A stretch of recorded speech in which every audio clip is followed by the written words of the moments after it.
that was provided to us, I found to be the most helpful, because when you're talking about lot 1 and lot 2, I could sometimes, in my mind, it was differentiating lot 1 and lot 2, but when I looked at the entire 30-acre parcel, I think that's where the crux of this issue comes down. There's language in the boundary agreement that talks about pub service will serve customers on the west side of the east frontage road, plus the existing 3-phase WPS customer on the east side of the east frontage road, which at the time was Mrs. Baresh. And as much as I loved my property class in law school, I never thought again that I'd be sitting here looking at surveys and plats.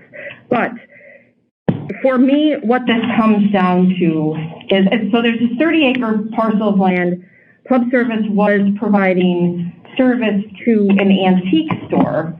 That was the only building on that 30-acre parcel that required actual electric service. Then there was a driving range that was a part of that plat of land. Fast forward through the years, the 30 acres was subdivided. And at one point, it was a new owner took over, and I've asked Cindy multiple times how to pronounce his name. I'm just going to say Jacket. I don't know if that's proper, but the property was sold to him, and Oconto didn't object to that.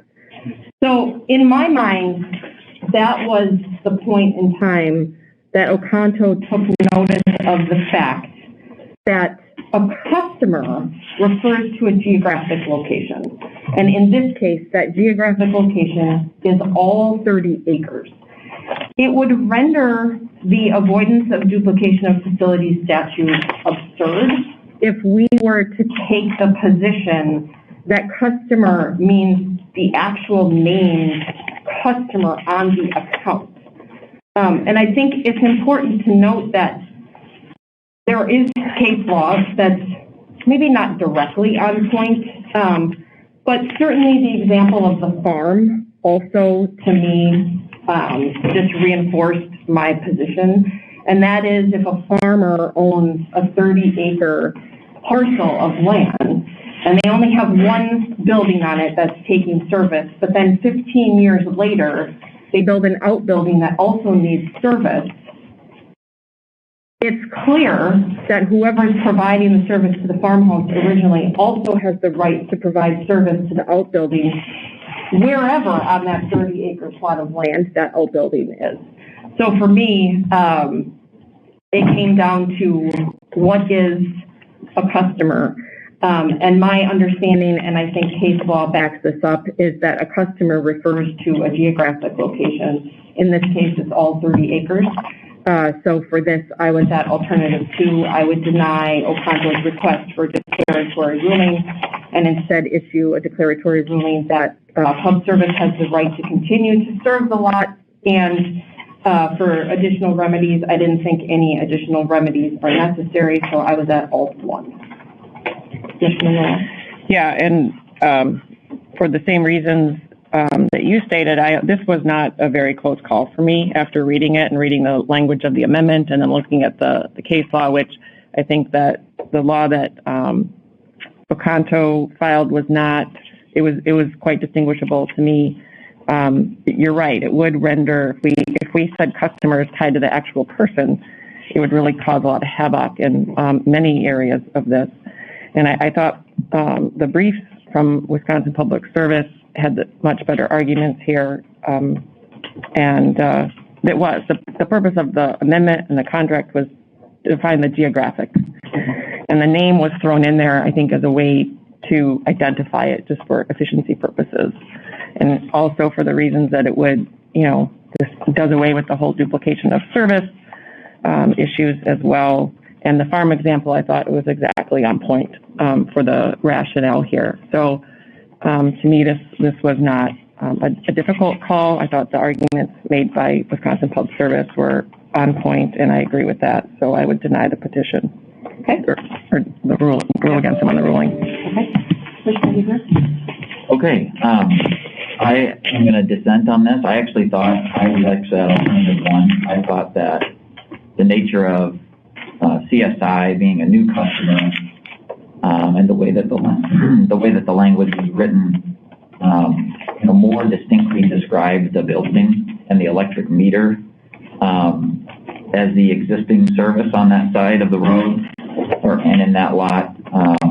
It talked about how Oconto Electric would install overhead three-phase facilities and that they would serve customers on the east side of that road, except for that one building. So I was more narrowly defining it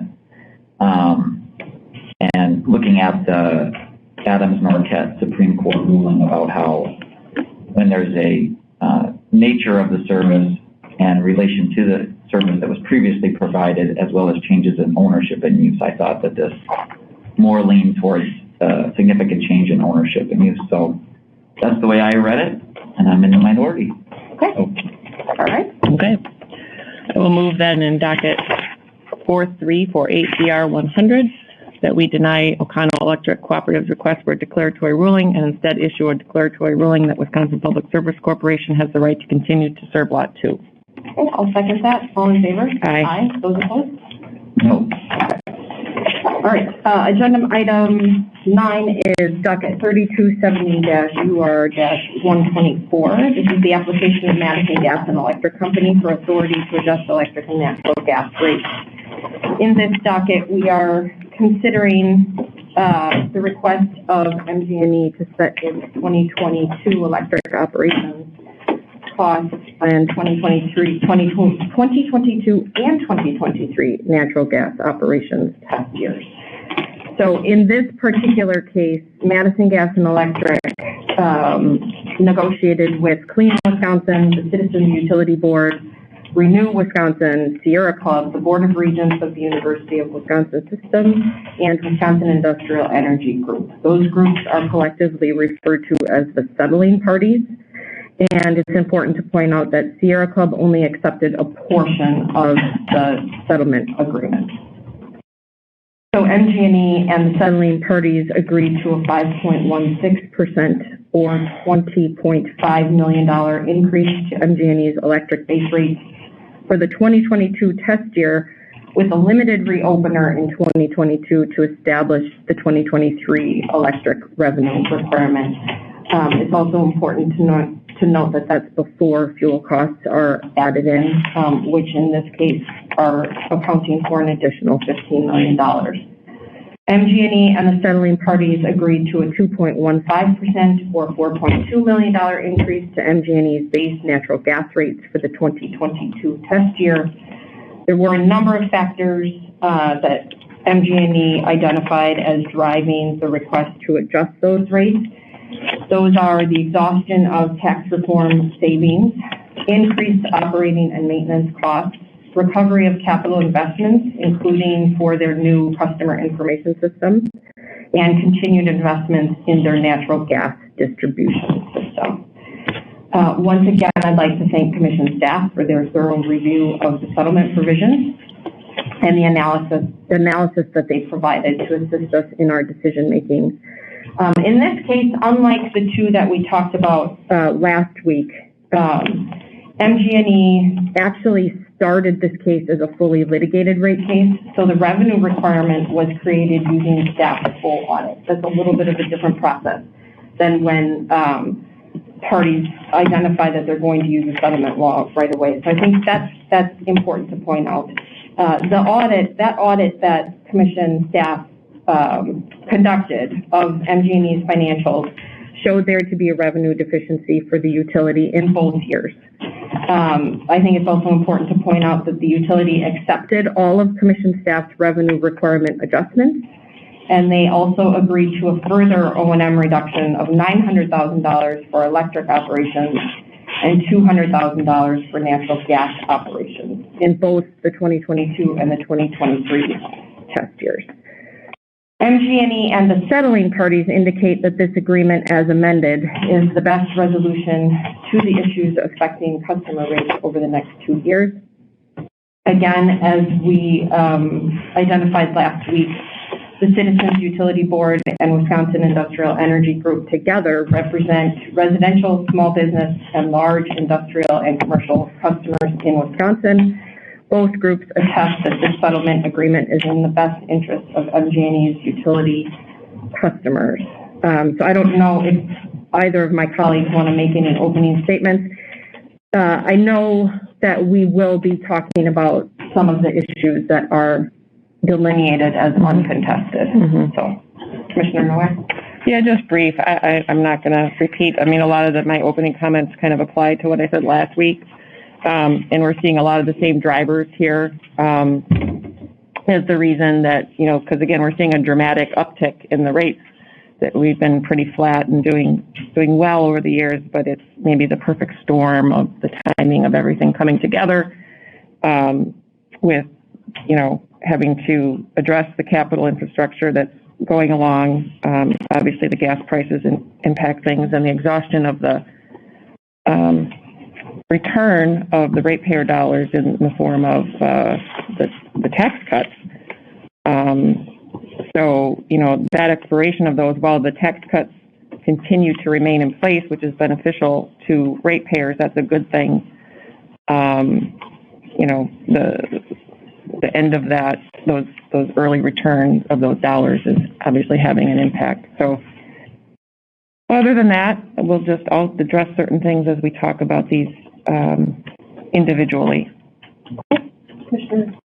Yeah, great. Just a few opening comments. I do want to thank the applicant and all the settling parties for the hard work and effort. Obviously, as you talked about here, this is going down the road of a litigated rate case. And so it's kind of to me emblematic of how much work probably went into those negotiations as the parties were, sub was in for intervenor comp, right, to litigate various issues. So they were clearly preparing.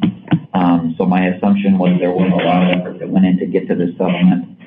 So I just want to recognize that effort. Obviously, thank staff as I did last week because the volume of staff testimony, not so much on rebuttal and rebuttal, cleaning some things up, but the audit, the direct testimony, is just as much work as a rate case. So I want to definitely recognize staff effort there.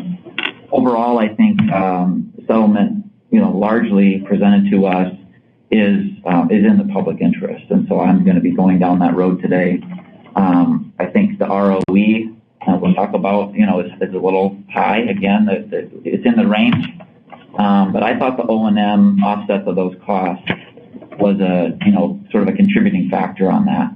And then finally, one issue that I will have a handout on is related to the residential fixed charge issue, and obviously there was a lot of testimony on that from Sierra Club, and so I have I'll talk about that issue when we get to it, but I do have a handout on that. Okay. All right. Okay, so the first issue relates to the procedural requirements of the statute, and we did have to decide whether or not those procedural requirements have been satisfied. I think there's absolutely no question that they have been, so I would that alternative one. I was too, and I don't know if I just address it here or later. Our last case said they have to file. There's a bit of an issue, like they have to file a full rate case. Did they comply with that? Well, they did. It didn't say they couldn't settle it, and I have no problem with, I have no issues that this ended up being a settlement from that procedural standpoint, that they follow our order point. That doesn't get me bent out of shape. So, Mr. Heamer? Yeah, I'm at alternative one.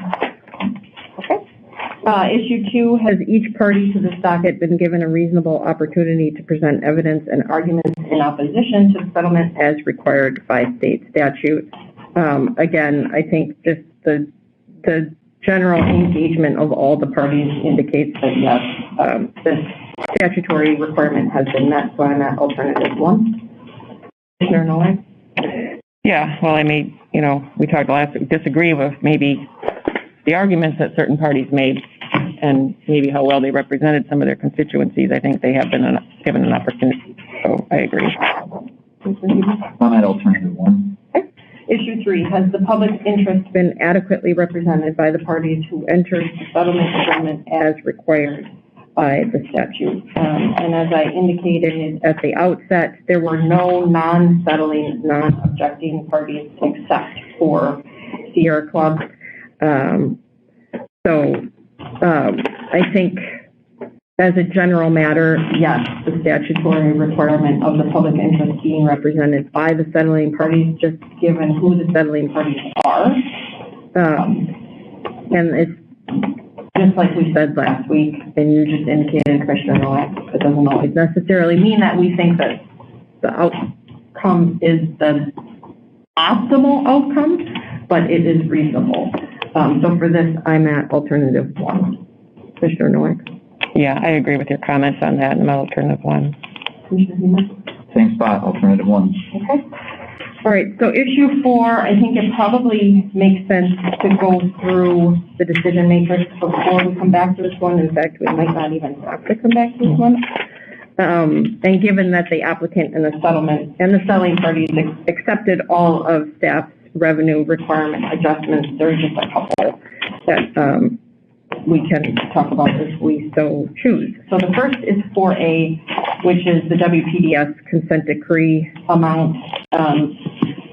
I was okay with that. I was okay with the uncontested. Yeah, me too. Yep. Yes, I am too. For 4B, I was also okay with continuing to grant authority for AFUDC on 100% equipped. Yep. Yep. 4C, this is one that I have a comment on.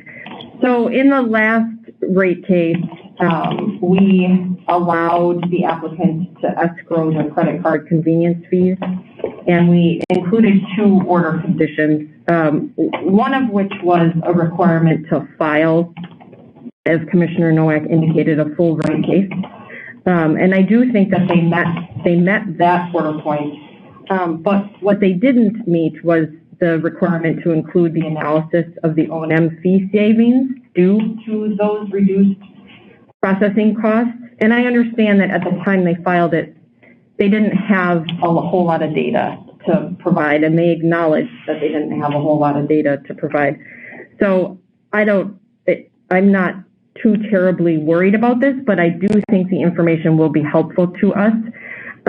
So I would propose that they file that information no later than May 1st, 2022. And my understanding based on discussions with staff is that that lines up with the annual report deadline anyways, and that would also give staff enough time to do a good enough thorough analysis of that data. So I would float that as a requirement in this case. So where does the May 1 deadline fall within having 1 year of data available? Because that's what they said would be kind of most helpful. Right, so they'll have all of 2020 data. Okay. Yep. That's fine. Oh yeah, sorry, 2021. 2021, yeah, they should have, yeah. I think I know what you meant. Right, I know. Yeah, so 2021. As long as they should have it by then, and yep. Yeah, if that's fine. Yeah, I was fine with the uncontested. Yeah. I think as long as you're assuming that does have that full year data, then it doesn't have any. Yeah. I don't have any issues with that. Okay. Great. Okay. Issue 5 is related to all of staff's proposed adjustments to the fuel costs. I didn't have anything to add here. Commissioner Nowak? No, I didn't have any other comments on it, so I'll accept the uncontested alternative. Commissioner? Yeah, I accept the uncontested alternative too. Okay. Issue 6, should we include in the final production fuel cost model run the impact of additional proposed adjustments that were not included or have changed since the initial adjusted production fuel cost model run? And I did not have any changes to this issue. Commissioner Nowak? Neither did I. Commissioner Huebner? Nope, I'm at the uncontested alternative. Okay. For issue 7, should the commission include the impact of the updated New York Mercantile Exchange futures, spot coal adjustments, and any new fuel-related contracts? I didn't have any issues with the uncontested alternative. Yeah, I didn't either, and based on staff's information, I think that puts electric at a 8.81% increase. Yes. Yeah. 8.1. Right. 8.81. Yes.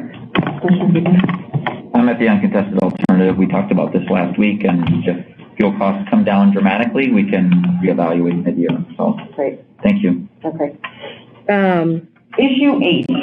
So in their last case, the applicant proposed changing that monitored fuel cost tolerance band from 2% to 1%, and we did approve that. I think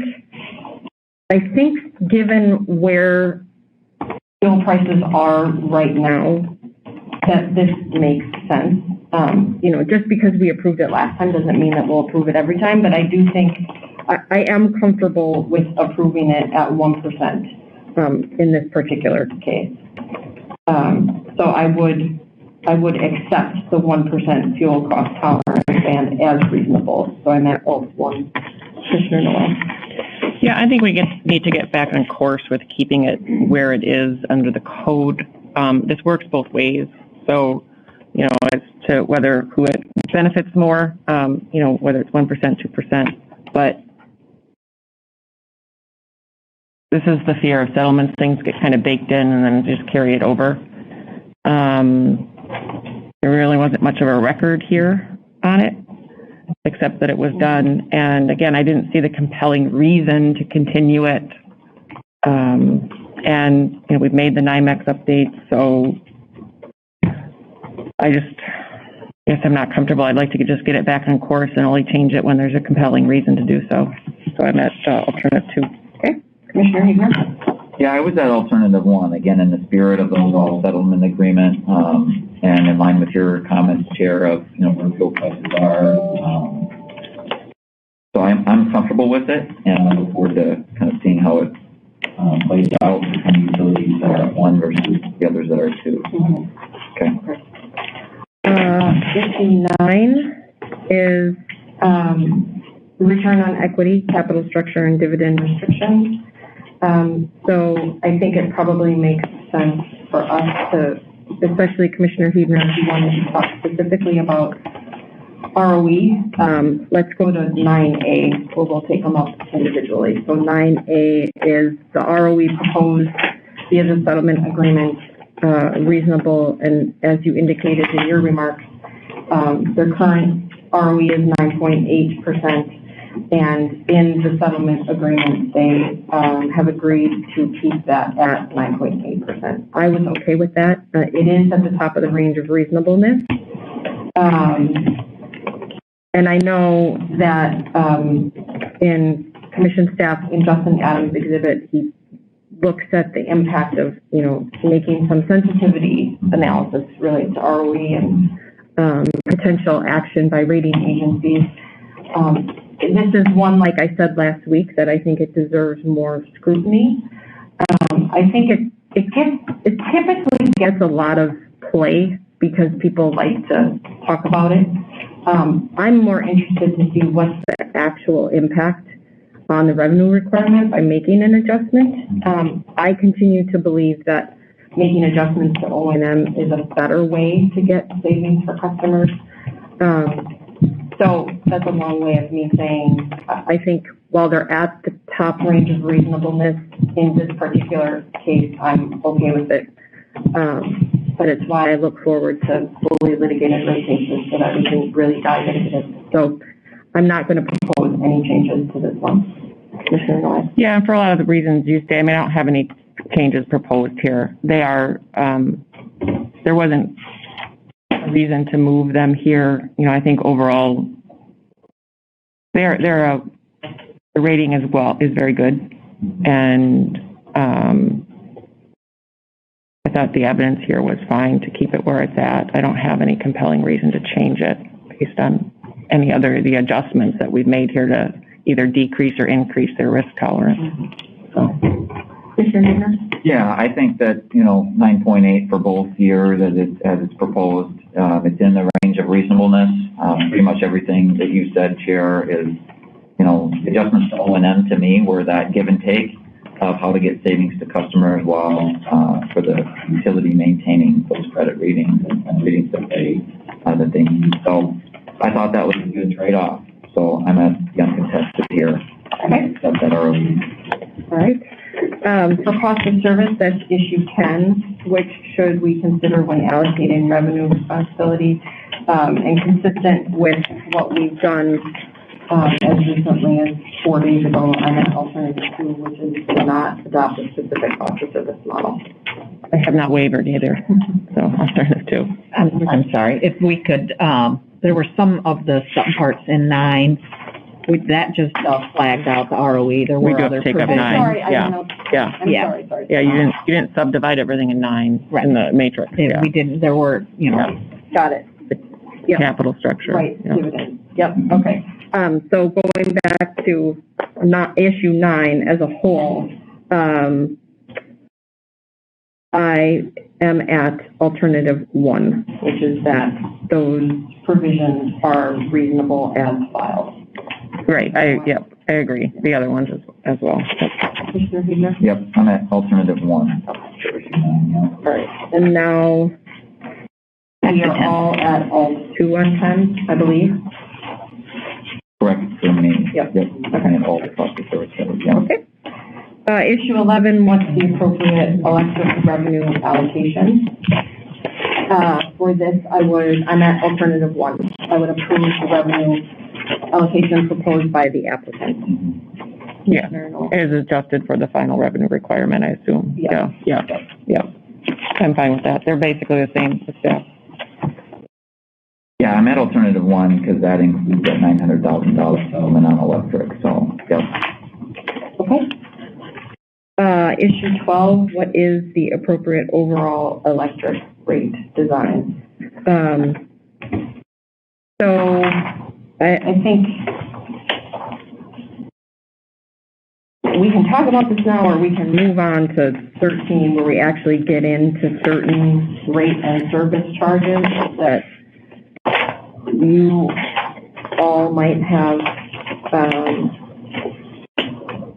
proposed adjustments to.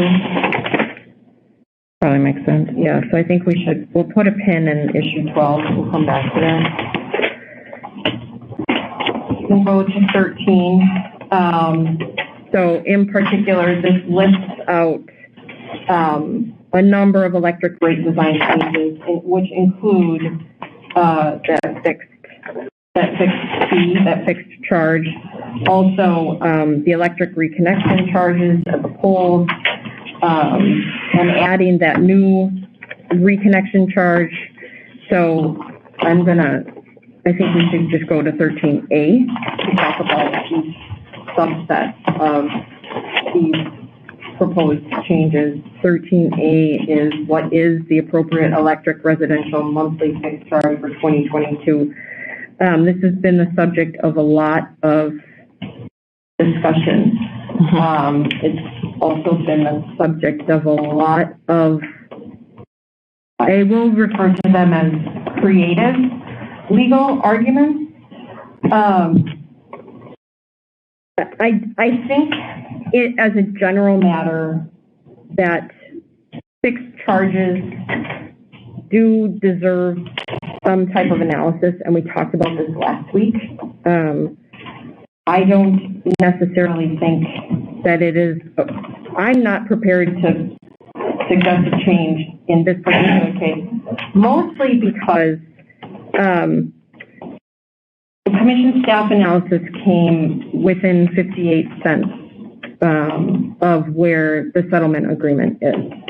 So our staff Tyler came up with $17.58 a month compared to the $17 a month that's in the settlement agreement. I think what we probably need to do is we need to spend some time talking about what is this basic customer cost, and let's start talking about what does that mean in terms of calculating the fixed charges. If you're going to change the fixed charge, then that necessarily means that you have to make a change to the volumetric charge. And I think that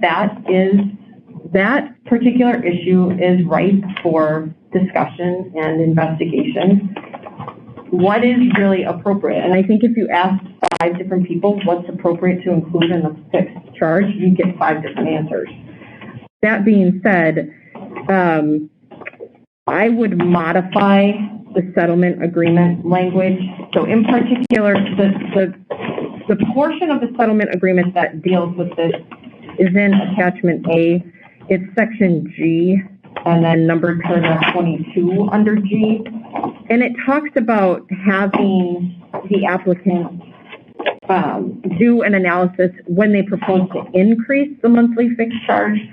I would just say that they need to include it as a part of their next rate case application filing.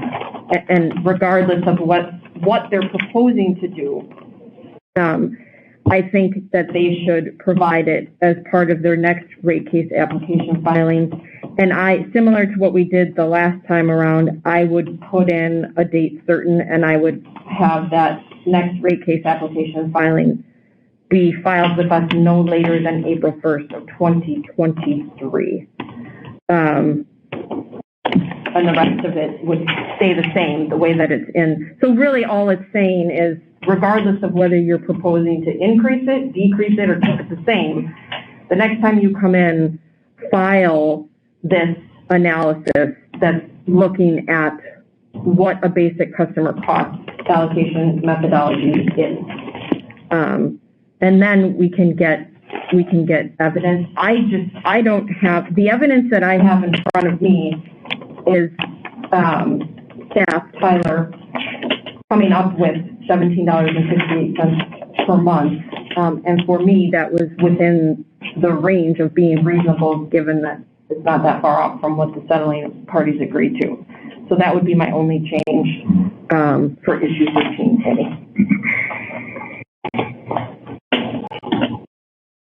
Yeah. And just as we've said before, it's next rate case application. So it doesn't matter if it's a fully litigated rate case or if it's a notice of settlement, that they would have to include that analysis. So that would be my suggestion. Commissioner Noy? Okay. Yeah, we saw some more information in this proceeding, at least, than in the one we took up last week. But didn't sway me that a change is not appropriate for several reasons. First of all, you mentioned they had some interesting legal arguments. I think that's a way to put it. There's an argument that Sierra Club made that we're doing an improper rulemaking when we change the fixed charges, but only it seems it's improper when it's increased, not when it's decreased, as they suggest. So their argument falls flat there, and it doesn't violate the energy priorities law, as they tried to argue either. So just to put those to bed. I read Mr. Rabago's testimony again. It appeared to be, in large part, similar, if not the same, to the testimony he filed in 2012, which was rejected by the majority of the commission. What is interesting to me and noteworthy that's missing from his testimony is that when we heard it in 2012, the allegations of how, quote, high fixed rates affect certain, whether it's rate customer classes and consequences that follow. There's been 8 years of data, maybe 7 if they didn't start in 2013, to do an analysis if, in fact, the impacts that they say will happen if fixed charges are increased have happened. There's not a mention of any of that in any of his testimony, that any of the negative consequences have come to fruition. They also, I thought, MG&E even talked about how, Sierra Club put in testimony there's a correlation between income level and energy usage. And as we saw in 2012, MG&E also says this is not correct. Mr. Rabago's testimony is an oversimplification of and it's much more complex issue than that. So, in fact, Mr. Den's testimony shows that customers considered to be at or nearly at the federal poverty level had a higher average usage than the average our G1 customer identified in the cost of service in this docket. So, we did identify, there's been a lot of analysis done in this, and, we put it in our orders. We did identify, it was in docket 3270 or 120, where we made a list of things that we had considered to be included in the customer charge. I stand by that. I don't understand, I was nothing here that persuaded me that it needs to be lowered. I also don't think that, the next application, they have to file this, or, if Sierra Club or any other party wants to file a certain cost of service, they are more than welcome to do so. But requiring any other party to do so is, I think, a bridge too far. And that just applies to everything. This settlement and the other ones we talked about last week had a lot of other language in there that talked about they have to meet, they have to do this and that. I generally don't like to see that in settlements. I don't like to require parties to go meet. It's like, do that. It doesn't require them to come forward. So I get why that's in there. It's part of the whole, well, you kind of have to meet with us. Well, I feel like you're adults, get in the room and meet. You don't need an order point telling us to do it, them to do it. So, and if, like I said, if other parties want to see this basic customer cost allocation methodology, then bring it forward yourself. Don't have us tell someone to do it. So for that reason, I met my own alternative. Do not change the customer charge. Mr. Huber? I do have a handout on this, and I think it's probably better to submit that out now. Cindy, my handout has on the front side related to electric service, and on the back side related to gas service, natural gas service. So I'm more looking forward to the discussion and concerned about the natural gas fixed charge, which isn't changing, but the synopsis of my thinking is laid out in electric and gas and why I would propose a change. I'll let folks get it. Continue.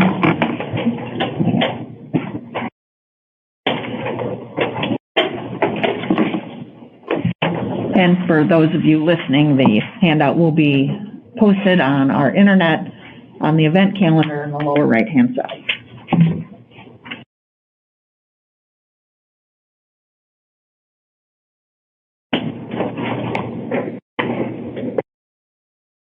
I think everybody in the room has a copy of one. So last year, as we talked about, we approved a rate freeze settlement for MG&E, and very similar testimony was put in. At that time, I did vote for the settlement because of essentially the turbulence all around us. So we had, a lot of coronavirus things still going on, no vaccine available, not clear sort of what was next, and MG&E came in saying basically let's keep things the same, and I was fine with that for the 1 year. But we did talk about the fixed charge. We talked about how it was an issue. We talked about how, I at least strongly recommended that we have MG&E come in for rates. They're here. And one of the reasons was I would have liked to see more testimony around this specific issue. As I mentioned, there is a change in the electric rates. There isn't a change in the natural gas charges, and that's my larger concern, to be honest. But I think that the testimony from Robigo on rate design is really compelling, and specifically his references to James Bonbright's definitions of customer cost, to the conversation around certain costs that are just really hard to allocate. They aren't energy or demand, and so where do you put them? And it sort of comes from policy questions. I thought the history is really instructive. I don't necessarily see it as a collateral attack. I see it as an issue in every rate case, and there's an opportunity to put in testimony. I don't think Sierra Club is right about rulemaking. I think that was Old Cub and the applicant did a fine job in their reply brief, pointing out why that doesn't make any sense. And I think that that's correct. I think there's multiple reasonable cost of service studies to account for, and that our job is to balance those analytics and the impacts on real customers. So I think the Commission's, what I think could be called the traditional approach, from at least 1974 through 2012, to have the basic customer cost reflect the basic customer cost. The cost to go away if a customer goes away is a more appropriate approach. And so, working with Tyler Melliman on staff and looking at what's in the record, my handout shows for electric on the first page and gas on the second, how MG&E is bucketing these costs and putting them into the customer charge. And so they have a bucket of customer costs, and then they have on electric side a bucket of grid connection costs that are in the distribution system, but, you know, $8.53 of the customer charge is actually distribution costs, right? And I think that's the road that we want to be really careful of, because we're kind of in no man's land on that. And that's my concern, is that we're between basic customer costs and sort of how much of the distribution system are you going to go and rope in and say, well, that's all fixed, and so that should all be collected through a fixed charge. And I think that the policy arguments around low-use customers, you know, not having a high fixed charge, I thought that Ravago's rebuttal addressing the data from MG&E, you know, I thought his response made sense to me, which is to say, well, high-use customers that are low-income are going to seek LIHEAP. But if you're a low-income customer that's low-use, you know, your energy bill isn't your top priority. You're worried about other things. And so it makes sense to me that the company's data on LIHEAP customers is going to be skewed towards higher using customers that have higher bills. So I think there's just a lot more to unpack with that in the future. I mean, I totally agree with your order point, Bach, and I had a very similar one in mind as well, that we do need to see it, whether they propose to increase or not. We want to see the analysis. So I, on the electric side, at the end of the day, on this issue, can live with the movement down, you know, from $19 to $17 to $15. I think that this record supports that, because, you know, it's about $13.60 that's actually customer cost in this. And then we can talk more about the gas when we get to issue 17A, unless you just want me to talk about it now. It's a very similar theory. Yeah, I think if you can talk about it now, that'd be helpful, and then we can take a break. Okay, yeah. So on natural gas, it's a very similar concept, where the appropriate spreadsheet, again, working with Tyler Melliman to identify where the costs are. And similarly, they have a basic customer charge bucket of costs that totals to $15.13. And then they have a system connection charge for residential that totals to $6.78. And then they're pulling both of those together to come up with their fixed customer charge. And so for gas, what I would do is remove the system connection charge aspects and put it at $15.13. So that lines up with the basic customer charge that we have in this record. And then I just put in a table to just compare why this wasn't an issue for me last week, but why it is this week. And number one, we have testimony on it. But number two, you know, last week we had NSP with a $14 a month for gas, and Power and Light with $12.51. And MG&E's is substantially higher at $21.88. So I would propose that the record here shows a $15.13 customer charge for natural gas would be appropriate. So thank you. Okay. Happy to take a break. Yeah. Or Commissioner Novak. Just my only, on the last part, I mean, I will review this, but comparing, I don't care if it's fixed charge or any other charge of one utility to the next, is, I think, unfair to the utilities, because costs are all different. Otherwise, we would just do one big rate case for everybody. I think that's so it's a false comparison to me to say that, well, they're higher than others. Everyone's got different costs, and we have to treat them uniquely. So I'll just leave that. Yeah, and I think my concern is how do you get to $21? And the reality is costs that for years were not considered customer costs have now been brought over into the customer cost category. I think that, my policy position is that's not the right way to handle the rate design for the residential class, and that would be my proposed adjustment. So then is it just, how do you modify volumetric charge? Yeah, and we worked with Tyler on that too. And so this is a revenue neutral proposal. I want to be very clear about that. The idea is not that MG&E would be deficient on their revenue requirement, but it would be essentially using all the schedules with the proposed number of customers, the estimated number of sales, and correspondingly adjusting the volumetric rate to account for that. So essentially what was done, when these fixed charges were raised, was the volumetric rate was reduced. Mm-hmm. And so this would be just resetting that in a manner that would meet the revenue requirement. So we're not trying to impact the revenue requirement at all. The idea is to make it completely neutral to the revenue requirement. But then kind of circling back where we can, and we can take a break, but this is just initial reaction. Circling back to where we started, doesn't that disproportionately impact customers who not necessarily through their own choice they're using higher volumes? Right? Yeah, everything we do impacts customers in different ways, but I think the fairest way to do it is to say the cost to connect to the system is this, and then the cost to use the energy, including the distribution system, is what it is to meet the revenue requirement, and then through focus on energy, through utility programs, helping those customers through weatherization, et cetera.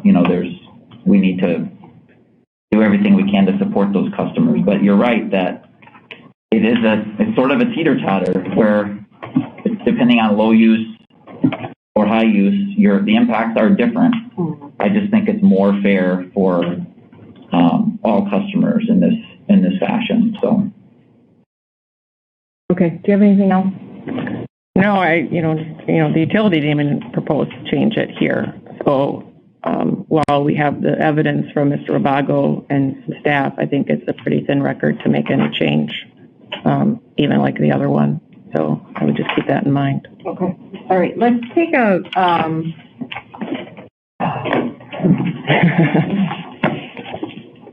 20 minutes? Let's break. We'll break for 20 minutes. I'm assuming we have room. All right, there we are.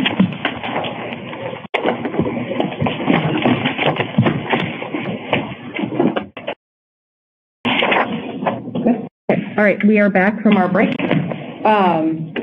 Commissioner Huebner, we took some time to take a look at the handout that you provided, and I'm going to go in reverse order. I'm going to start with issue 17A, which is the natural gas residential monthly fixed charge.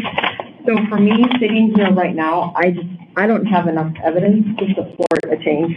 The record is thin, and I don't feel comfortable making any changes, especially with where natural gas prices are today. Looking at the impact on customers from a volumetric basis, I don't feel comfortable making any changes on the natural gas side. I was intending to have my same order point about the analysis. I was going to have that apply on the natural gas side as well. But right now, sitting with what information and what evidence I have, I don't feel comfortable making a change. So I'm not inclined to make a movement on the natural gas side. On the electric side, it might make sense because the applicant is coming in for that limited reopener. They're coming in next year. So maybe it makes sense to accelerate the timeline to get in information on this and have them provide it when they come in for the reopener. And then we can have a more robust discussion on the electric side. And then the gas side, I would keep it the original timing, which would be April 1st, 2023. So that's where I am right now. So for 13A, I'm at alternative 1. I would take what the applicant proposed in their settlement agreement, but I would ask for that analysis to come as part of their electric reopener. So we would hear from them in about 6 months, because they're going to come in May-ish, April-ish of 2022. Yes, right. So I would say no later than April 1st, 2022, as a part of that reopener.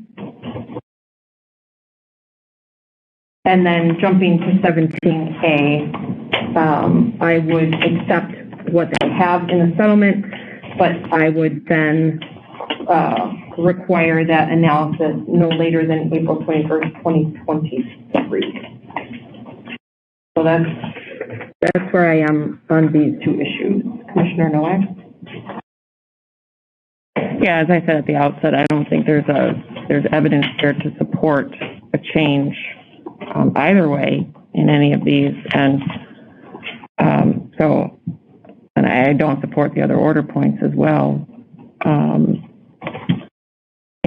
Last week in one of the cases, I think it was the 2 sentences that related to fixed charges, and they were changed. This week, at least, there is some, and we're not making a change. So we need to get some sense made in all this process. But there was evidence. I wasn't swayed by it here, and so I'll be at my own position on these. Do not change, both on 13A and 17A. Okay, Commissioner Huebner. Okay. Yeah, on 13A, as I expressed, I think the reduction that's contemplated is in the public interest, and I would accept the alternative 1, which would be to reduce the customer charge to $17 and then $15. I would join your proposal, Chair Bach, on having that issue and analyzed in advance of the reopener. Is it the case that the reopener will just be electric and not gas? Is that why you wouldn't have the analysis for gas? Mm-hmm. Okay. Yeah. Maybe I'm going to think about 17A. Okay. And I may have to take a short break to understand what may be needed there. So with that, I think we can move on.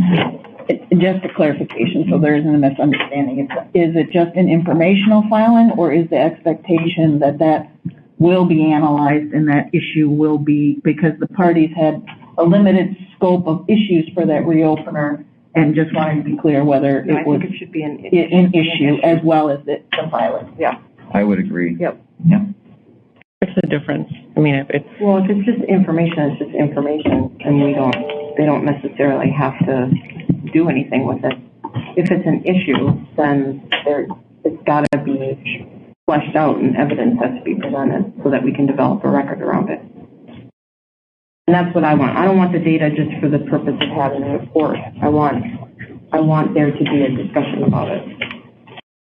Just to clarify, in limited reopeners, the reopeners are for specific issues, and right. The parties had delineated what the issues were. Not among them was fixed charge. So that was the point of my clarification as to whether the commission wished to have that as an issue in the reopener, as well as then obviously the evidence is the starting point. Right.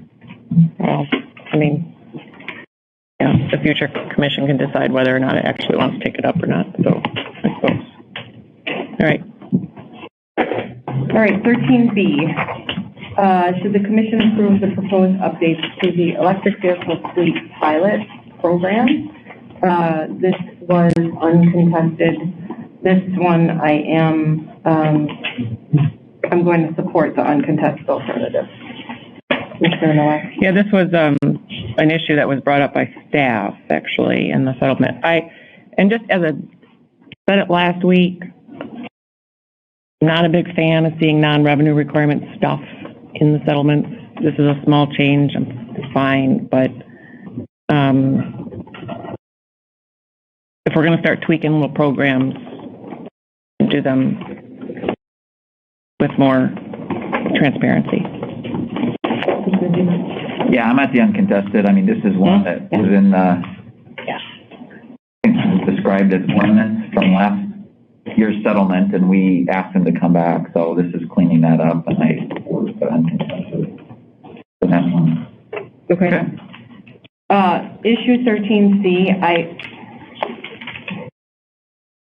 this is one that had me scratching my head because I wasn't sure at all where the initial dollar amount came from.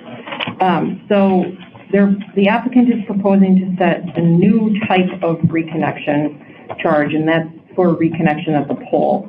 And they used initially $84 for standard hours and $168 during all other times. And commission staff member Tyler Muleman kind of pushed back on this, and I think he did so appropriately. And the applicant revised it, and I'm fine where it ended up. But this is one of those situations where I think it just underscores how important it is to go down the fully litigated path first, because this is one of a couple issues that Tyler pointed out and kind of pushed back on, and I think that that's the type of analysis that we need to see. So I think they ended up at a good place. So I'm fine approving it as revised. So it would be $63 during standard hours and $95 during all other times, and that's alternative 2. Commissioner Nowak? Yeah, well, it's always fun when we can talk about pole connection charges. Yeah, I agree with you on, like a broken record. I wish this kind of stuff had a little more meat on the bones. Facility was fine in the end with it. I can accept alternative 2. Okay, Commissioner Kuchner? Yeah, I'm at alternative 2, and I thought Tyler also did a nice job on this, so thank you. Yeah, okay. 13B is the proposed updates to backup generation service riders. This is another one.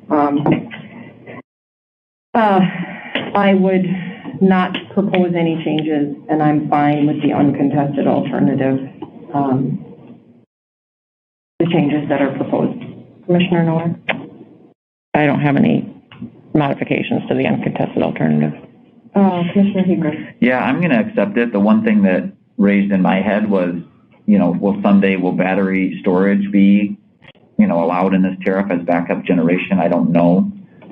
There's nothing in the record about it, but just, they said 600 kilowatts was the smallest generator they could get, obviously, if you get batteries in the future. So I just retain flexibility going forward, but where we sit today, I'm fine with uncontested.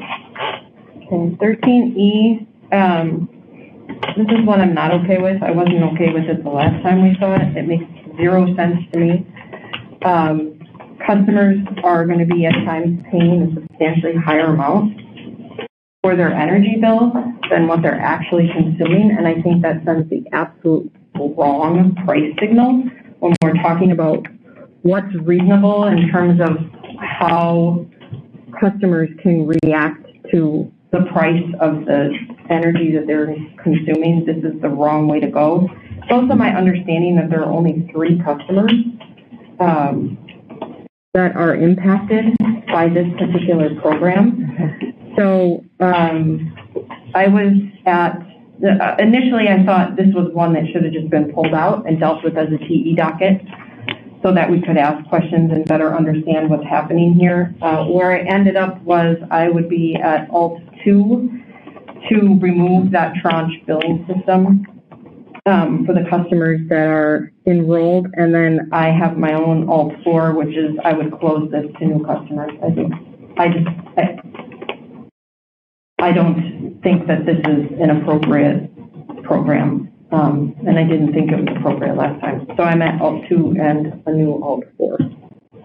Commissioner Nowak? Yeah, I'm at Alt 1. I mean, people want to pay a flat bill, that's fine. I mean, it's a very popular program with Power and Light. They increase we shouldn't be telling people that you can't pay a flat bill if you want to. It's popular, it's a certainty, it's good for budgeting, trued up. Yeah, staff raise some ways they can maybe do it different, but we need a little more info to figure out. There are only 3 customers on it. I'm at alternative 1. Let it play out.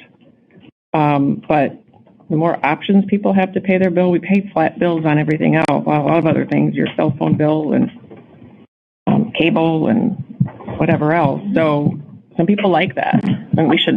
I need to get those. I have to save every month. Whether you use 1,000 minutes on your phone or 10, you're going to pay the same. At least that's what I do. So I know a lot of people get all that. So they like it. I don't think we should remove it. Alternative 1. Okay. I don't think 3 is the equivalent of a lot of people. And I think actually removing the tranche billing system would bring it more in line with Power and Light's program. I think it's this tranche system that's odd. It's like if you're in tranche 2, but at the low end, it doesn't matter. You're getting charged for what the person at the top end. It's counterintuitive to me. I was at all 2 with you, Chair, to remove the tranche and align this more with Power and Light's program. And so that's where I'm at, to keep the program and do tranche 2. So I wouldn't join you at the all 4 that you proposed. But okay.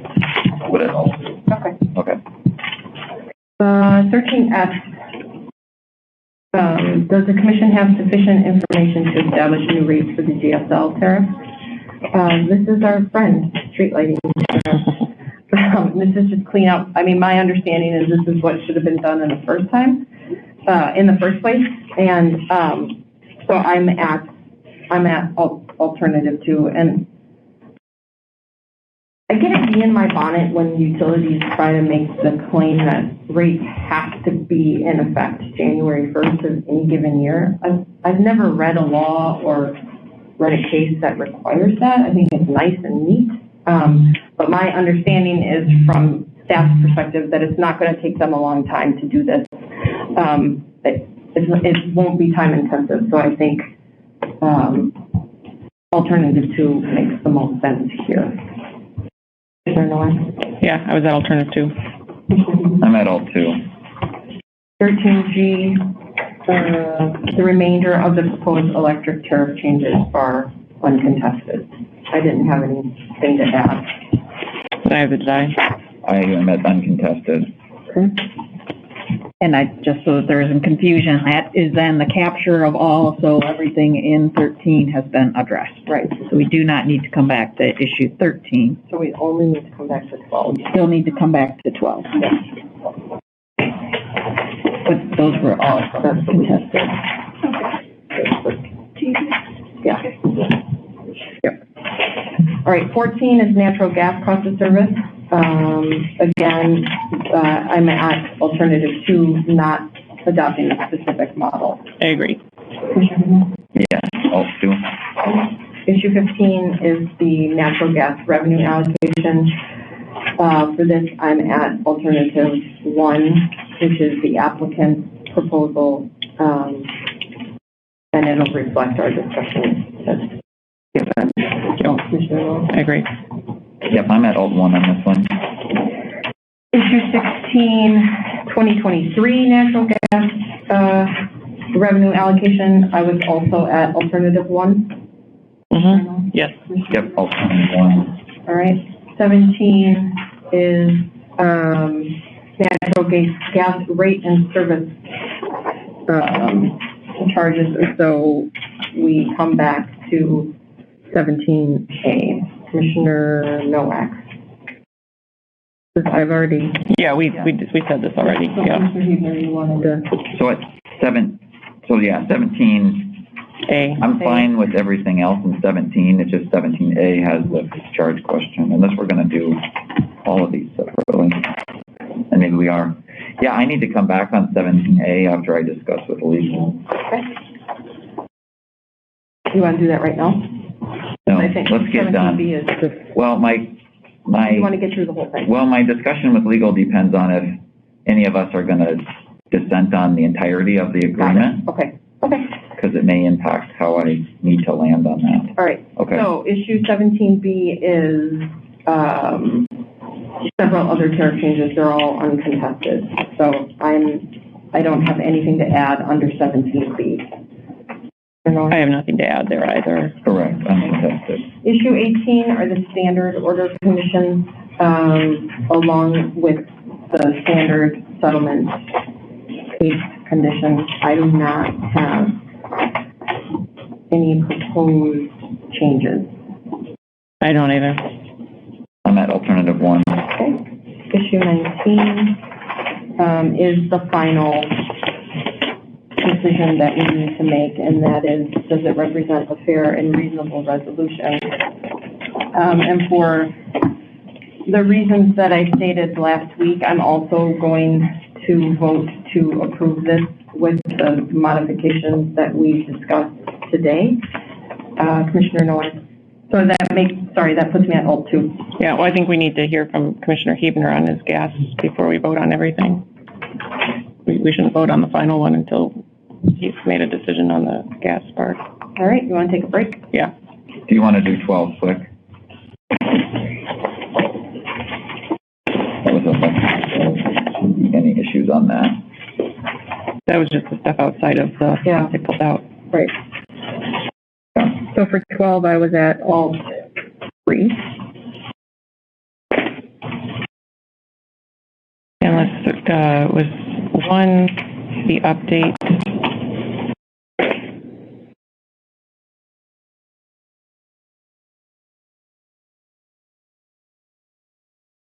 Yep. So I was at alt. You want 1?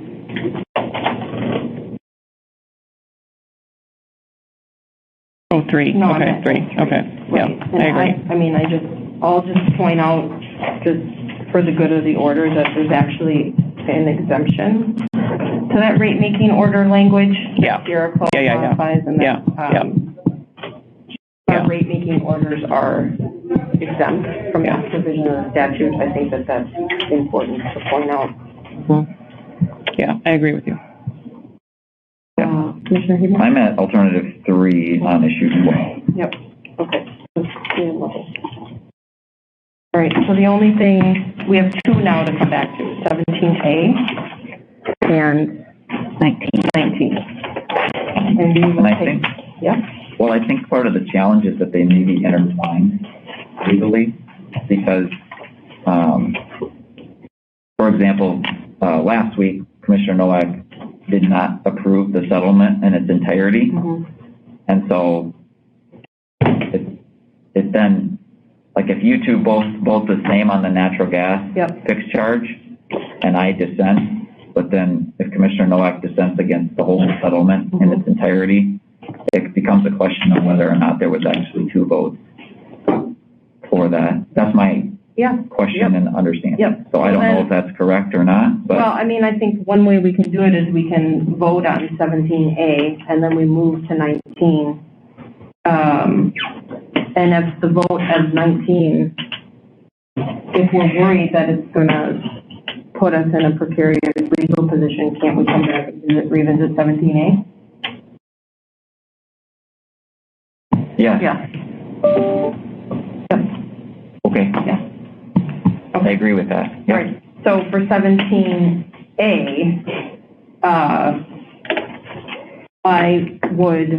I'm at alternative 1, which is accepting what they put in the settlement agreement.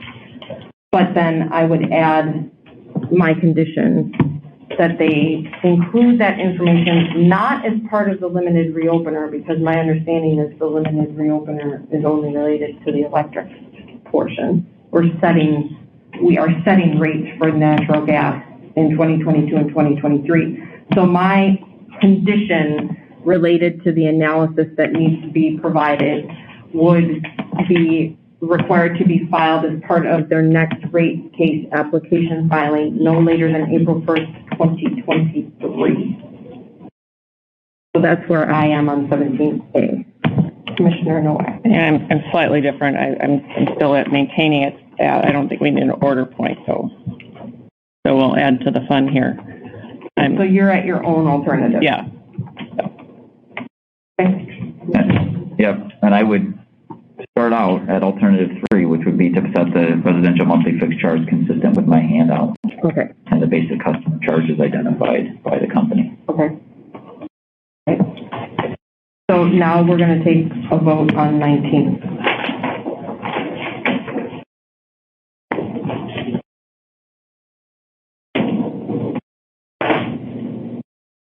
Does the settlement agreement represent a fair and reasonable resolution? Is it supported by substantial evidence on the record as a whole? Does it comply with applicable law, including that the rates resulting from the settlement agreement are just and reasonable as required by Wisconsin Statute 196.026?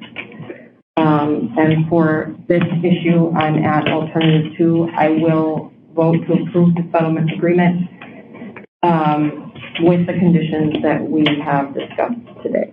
Commissioner Nowak. Yeah. As a whole, I can't support this. I support individual parts, basically most of the revenue requirement stuff. I've stated I don't like seeing a lot of tariff changes in here. To me, the evidence weighs against modifying any fixed charges. I don't support the change in the fuel band or maintaining it at lower than what the code says. I don't support removing a flat bill or and other changes to that tariff. So on balance, I can't support the whole thing. So I'm a no. All right. And I would be essentially, with my vote at 17A where it currently stands at alternative 3, which would be partially, but in this case, almost entirely, but with one change, except the part settlement agreement, but with the change to residential natural gas charge. Okay. So,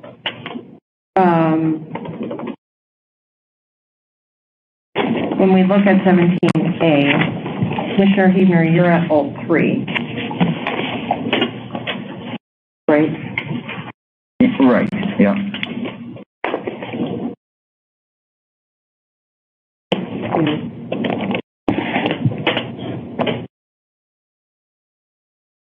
And Commissioner Nowak, you're at alt 1, not your own, right? Because there is no change. Yep. So here you're at alt 1. Yep. So then I was also at alt 1. Now the only thing that would come into play would be the condition. Commissioner Nowak, you did not accept my condition. Correct. But I would. You did accept the condition. So I think that puts us at 2 votes for alternative 1, which is keeping the monthly fixed charge as proposed. But then I need a partial approval of the settlement, right? Because right now, really, the sub-issue votes if you don't approve any part of the settlement, the sub-issue votes are really frankly not relevant. Okay. All right. Okay, so I think we need to take a 5-minute break. Are you approving some part of the settlement?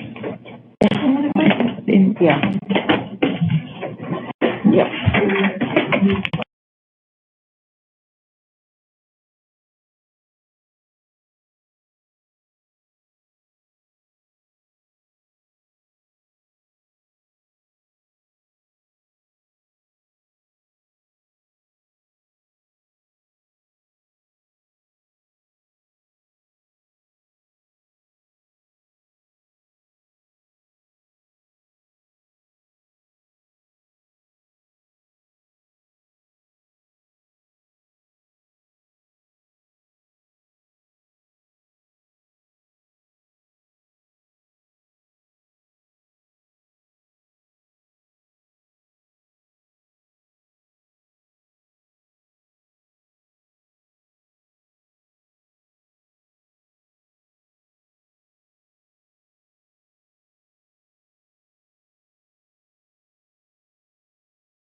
All right, okay, so we took a break. I have not changed, so I'm in the same spot as I was prior to the break. Commissioner Nowak, any changes? Nothing here. Commissioner Huber? Nothing here at this point, but I will propose a compromise. So right now the 17A for residential customers is $21 a month. The cost of service that I pointed to in my handout was $15. On the electric side, the parties agreed to reduce the natural gas fixed charge by $2. Electric. Yeah, they agreed to reduce the electric by $2 in the first year, and then another $2 in the second. So I will offer, I guess, that as a suggestion, as a compromise between where we are today and what the cost of service shows, related to, I guess it would be in the spirit of gradualism, as the settlement does, to slightly reduce that customer charge for natural gas customers for the test years in question. Okay. I can't. I'm not in a position, just based on the evidence and based on the current state of natural gas prices, I don't feel comfortable going sort of out on my own. And so I remain unchanged. And I think then that, Commissioner Nowak, I'm going to assume that you are also unchanged. Good one, yeah. Yep. So I think then where that leaves us is we have a partially approved settlement agreement consistent with the Commission's discussion as it relates to the electric side. Well, you and I are different on the condition, right? Right. The reporting. Yes. So let me take a break, and I need to talk to Cindy about For this. 17A. Yeah. Yep. Before we go down this next road. Okay. I have no idea how long. Okay. We're going to take a break.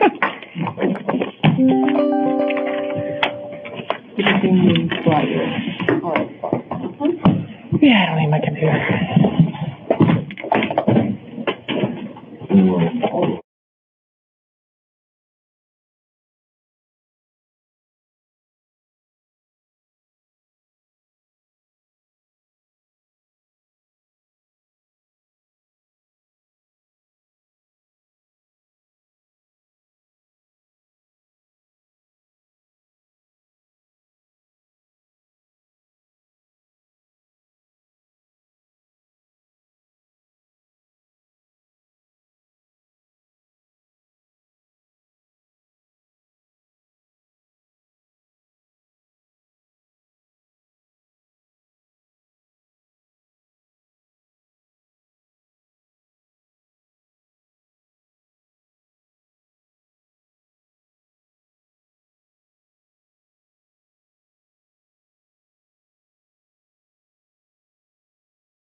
You get to go. Okay. Okay, we're back. Yeah, thanks. All right, so here's what I propose, and maybe you were kind of sort of going here, but the issues I raised regarding the overall are on the electric side. So if I can accept the settlement in part as to natural gas, I'll accept your condition. So we're in the same spot on all those. And although now that I think about it, well, yeah, there were 2 votes on the renewable flat bill issue. That was the only one. So I will accept that, and then we have the settlement as to natural gas as modified pursuant to our discussion. I can accept. I will not accept the modifications in the settlement as it relates to the electric. Make sense? Yep. Okay. And the renewable flat, that was electric though. Was it? Oh, yeah. that was electric, That's so- right. If you have a second Well- vote. So, What issue is renewable flat bill? renewable flat bill was the electric, where Yeah. you and Chair Bach I think you guys were in voted the same. to Remove the trunk. remove, Yeah, and then that's right, she you had were. proposed an additional condition, which was close it, but I heard her be okay with just getting rid of the tranche, which was Yeah. the problem. Got it. Issue 13E. That was a red herring. I should have brought that up. Sorry. It's okay. Okay, We sorry. don't need any more distractions. Okay, thank you. Yeah, and I will be approving the electric settlement. So we have 2 approvals. Okay. All right. I can make a motion if. Yeah, I would suggest that we then do 2 Separate motions. Yeah. Okay. So.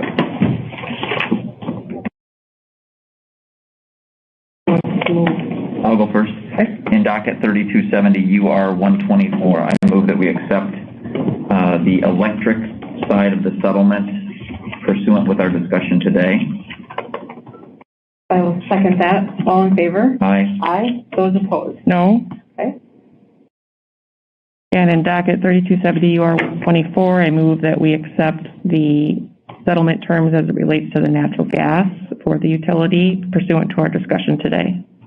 I will second that. Those in favor? Aye. Aye. Those opposed? No. Okay. All right. Wait 1 second. I don't know that we need a separate fuel. They were all in the same place on fuel. Those were sort of wrapped into the electric revenue. So I think we're fine in that we had the 2 votes for that. Do you agree, Martin? Yeah, okay. Okay. All right. That concludes our official business for today. We're just going to make Thanksgiving in the nick of time. Our next open meeting is scheduled for Thursday, December 2nd, 2021 at 10:30 a.m. What day is this?